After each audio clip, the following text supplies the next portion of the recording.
जीविका दीदियों की बढ़ सकती है हर महीने 30,000 तक कमाई, केंद्र सरकार का बड़ा फैसला। केंद्र सरकार ने ग्रामीण स्वयं सहायता समूहों और जीविका दीदियों की आर्थिक स्थिति मजबूत करने के लिए एक महत्वपूर्ण कदम उठाया है। इसके तहत लगभग 12 करोड़ जीविका दीदियों की मासिक आय 15,000 से 30,000 तक बढ़ाने की संभावनाएं खुल गई है। यह फैसला ग्रामीण विकास मंत्रालय और डाक विभाग के बीच हुए समझौते के तहत लिया गया है, जिसका मकसद महिला उद्यमियों और ग्रामीण उद्योगों को बैंकिंग और ई-कॉमर्स से जोड़ा जाना है। सरकार का नया मॉडल दीदियों को डायरेक्ट बैंकिंग एक्सेस और मार्केट लिंक प्रदान करेगा। इससे उसकी सेवाओं और उत्पादों की बिक्री बढ़ सकती है, जिससे मासिक आय 15,000 से 30,000 तक की कमाई संभव हो पाएगी। डॉक्टर नुसरत परवीन ने ज्वाइन की ड्यूटी। हिजाब विवाद के बाद चर्चा में आई थी, जानिए कहां मिली पोस्टिंग। पहले हिजाब विवाद के कारण सुर्खियों में रही आयुष चिकित्सक डॉक्टर नुसरत परवीन ने आखिरकार अपनी सरकारी नौकरी ज्वाइन कर ली है। विवाद उस समय शुरू हुआ था जब मुख्यमंत्री नीतीश कुमार ने 15 दिसंबर को नियुक्ति पत्र देते समय उनके हिजाब को मंच पर नीचे किया था, जिससे मामला खूब गरमाया था। डॉक्टर नुसरत परवीन को पटना के सदर प्राथमिक स्वास्थ्य केंद्र में पोस्टिंग दी गई है और उन्होंने 7 जनवरी को ड्यूटी ज्वाइन कर ली है। ज्वाइनिंग की तारीख को स्वास्थ्य विभाग 2 बार बढ़ा चुका था, लेकिन अंतिम अवसर पर डॉक्टर नुसरत ने जरूरी दस्तावेज जमा कर ड्यूटी ज्वाइन की। घर परिवार को त्याग, आज पछता रहे प्रेमानंद महाराज। बोले, बूढ़े माँ बाप को अकेला छोड़ दिया। श्रद्धालुओं के बीच वायरल एक वीडियो में संत प्रेमानंद महाराज ने अपने पुराने निर्णय पर व्यक्तिगत भावना जाहिर की है और कहा है कि उन्होंने गृहस्थ जीवन त्याग कर साधना के लिए मार्ग चुना, लेकिन आज बूढ़े माता पिता को अकेले छोड़ देने पर वे पछतावा महसूस करते हैं। महाराज ने कहा कि यदि व्यक्ति अपने माता पिता में ईश्वर का स्वरूप देखे और उनकी सेवा करे तो उसका जीवन और आध्यात्मिक मार्ग और भी सुगम हो सकता है। उन्होंने माता पिता की सेवा को मंदिर सेवा के बराबर महत्व बताया।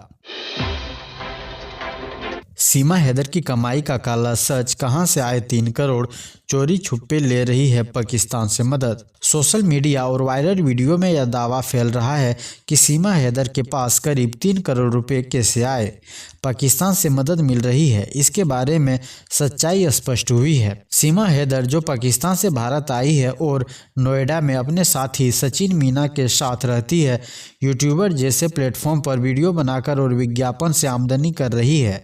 उन्होंने खुद बताया कि वे सोशल मीडिया से अच्छी खासी कमाई कर रही है, ना कि कहीं से गुप्त पाकिस्तान सहायता मिली है। इंटरव्यू में सीमा ने कहा कि सोशल मीडिया पोस्ट और व्यूज के जरिए उनकी कमाई होती है और इससे उन्होंने घर बनवाया है। उन्होंने पाकिस्तान सरकार या किसी एजेंसी से आर्थिक मदद मिलने के दावों को खारिज किया है। सीमा खुद साफ कह चुकी है कि पाकिस्तान से कोई विशेष सहायता नहीं मिल रही है, बल्कि उनकी आय का स्रोत यूट्यूब और ऑनलाइन कंटेंट है। सोशल मीडिया पर फैले 3 करोड़ रुपए पाकिस्तान से आए वाले दावे बिना पुष्टि वाले हैं और असल कमाई का स्रोत उनकी यूट्यूब आधारित ऑनलाइन गतिविधियां बताया गया है।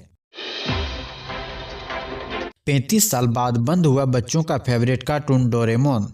जापानी लोकप्रिय एनिमे डोरेमोन अब इंडोनेशिया के टीवी चैनल RCTI पर प्रसारित नहीं हो रहा है, जिससे देश भर में 3 से अधिक दशकों तक बच्चों और परिवारों की सुबहों को खास बनाया था। RCTI के प्रोग्रामिंग शेड्यूल से 2025 के अंत में डोरेमोन का नाम गायब हो गया, जो लगभग 35 साल तक चैनल पर नियमित रूप से दिखाया जाता रहा है। इस बदलाव के बाद इंडोनेशियाई दर्शकों का एक लंबा दौर खत्म हो गया, क्योंकि यह शो 1990 के दशक से देश के टीवी इतिहास का एक अहम हिस्सा रहा है। सोशल मीडिया पर दर्शक निराश जता रहे हैं और कई लोग शो को RCTI पर फिर से वापस लाने की मांग कर रहे हैं। लखनऊ कानपुर हाईवे पर नागिन बनी पापा की परियां, वायरल वीडियो देख यूजर्स बोले, लगता है नागमणि लेकर ही मानेगी। सोशल मीडिया पर एक वायरल वीडियो ने लोगों को हैरान और चिंतित दोनों कर दिया है। वीडियो में लखनऊ कानपुर नेशनल हाईवे के बीचों बीच 2 युवतियां नागिन डांस करती दिखाई दे रही है। बिना किसी सुरक्षा के और तेज रफ्तार वाहनों के बीच मनोरंजन के लिए यह स्टंट कर रही है। रात के समय हाईवे पर 2 लड़कियां नागिन डांस कर रही है, कभी सड़क पर बैठकर, कभी लेट लेट कर और अजीब हरकतें करते हुए। आसपास कोई सुरक्षा इंतजाम नहीं है, सिर्फ तेज रफ्तार से गुजरते वाहनों का रास्ता है। एक हिस्से में एक लड़की सड़क पर गिरती हुई नजर आती है, जिससे बड़ा हादसा होने का जोखिम साफ दिखता है। सोशल मीडिया पर वीडियो देख कई लोगों ने टिप्पणी करते हुए लिखा है कि लगता है नागमणि लेकर ही मानेगी, जबकि कुछ ने चेतावनी दी है कि हाईवे पर यह हरकत जीवन के लिए बेहद खतरनाक है। अमेरिका में शुरू हुआ बवाल, ट्रंप को हटाने की तैयारी शुरू, टूट पड़े 17 देश। अमेरिका के राष्ट्रपति डोनाल्ड ट्रंप को लेकर एक बार फिर अंतर्राष्ट्रीय और घरेलू स्तर पर भारी विवाद उठ खड़ा हुआ है, जिससे उनके राजनीतिक भविष्य को लेकर चर्चाएं तेज हो गई है। कुछ रिपोर्ट में कहा जा रहा है कि ट्रंप के फैसले और बयानबाजियों के कारण उनके खिलाफ नाराजगी बढ़ रही है, और कुछ आलोचक यहां तक बता रहे हैं कि उन्हें हटाने की तैयारी शुरू हो चुकी है। ट्रंप शासन के दौरान अमेरिका द्वारा विदेश नीति और सैन्य कदमों पर कई देशों ने आलोचना की है, खासकर वेनेजुएला पर कार्रवाई को लेकर अंतर्राष्ट्रीय स्तर पर नाराजगी देखी गई है। फ्रांस, स्पेन, चीन, रूस समेत कई देशों ने अमेरिका के उपायों की निंदा की है। बाप रे, इतनी सख्त अधिकारी, अपने सरकारी वाहन का ही काट दिया चालान, पति के स्कूटी पर भी लगाया 3000 का जुर्माना। सिरमौर के क्षेत्रीय परिवहन अधिकारी सोना चांदेल ने कानून की बराबरी की ये मिसाल पेश की है कि नियम आम लोगों के साथ साथ खुद अधिकारी पर भी लागू होते हैं। 20 दिसंबर 2025 को चांदेल ने अपना विभाग के सरकारी वाहन का प्रदूषण प्रमाण पत्र खत्म होने पर खुद चालान काट दिया। इससे पहले उनके पति की स्कूटी पर भी हाई सिक्योरिटी प्लेट नहीं होने के कारण 3000 रुपये का जुर्माना लगाया गया। सोना चांदेल ने पति की स्कूटी पर कटा चालान खुद अपनी जेब से भरा था, जिससे उनकी ईमानदारी की सराहना हो रही है। अमेरिका रूस में बढ़ी टेंशन, वेनेजुएला से आ रही रूसी तेल टैंकर पर यूएस नेवी ने किया कब्जा। अमेरिका और रूस के बीच उच्च तनाव की स्थिति देखी जा रही है, क्योंकि अमेरिकी तटरक्षक बल वेनेजुएला से जुड़ा एक विशाल तेल टैंकर मरीनेरा को अटलांटिक महासागर में जब्त करने की कोशिश कर रहा है।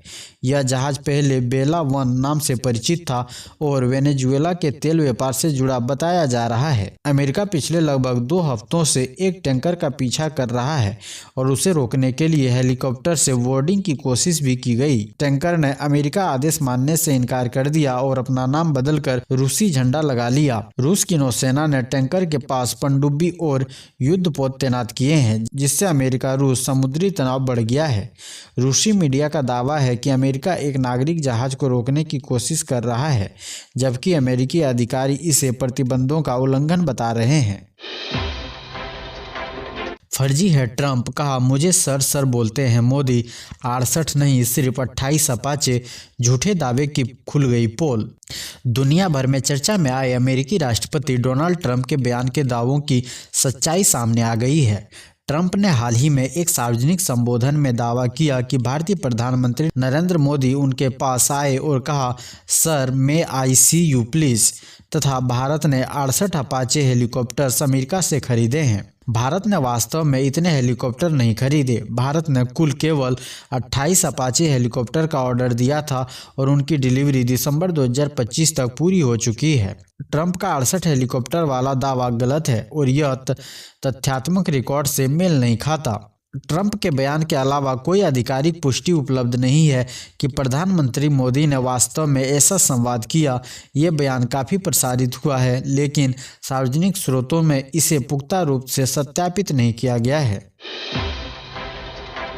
सर्दियों में एक दिन में कितना पानी पीना है जरूरी, एम्स के डॉक्टर से जाने। सर्दियों में प्यास कम लगने के कारण अक्सर लोग पानी कम पी लेते हैं। डॉक्टर के मुताबिक सर्दियों में भी प्यास न लगने का मतलब यह नहीं कि कम पानी पीना चाहिए। शरीर को लगभग उतनी ही पानी की जरूरत होती है जितनी गर्मियों में होती है, क्योंकि किडनी और अन्य अंगों के सही काम के लिए पर्याप्त पानी जरूरी है। पुरुषों के लिए रोजाना लगभग 8 से 10 गिलास पानी चाहिए। महिलाओं के लिए 6 से 8 गिलास पानी पर्याप्त माना जाता है। कुल मिलाकर सामान्य लोगों को लगभग 2 लीटर या उससे अधिक पानी रोजाना पीने का लक्ष्य रखना चाहिए। कब ज्यादा पानी पीना चाहिए? अगर आप रोज एक्सरसाइज करते हैं या शारीरिक रूप से बहुत सक्रिय हैं तो पानी की जरूरत इससे और ज़्यादा हो सकती है। पानी के अलावा सूप, हर्बल चाय जैसी हाइड्रेशन बढ़ाने वाली चीज़ें भी सर्दियों में मदद करती है।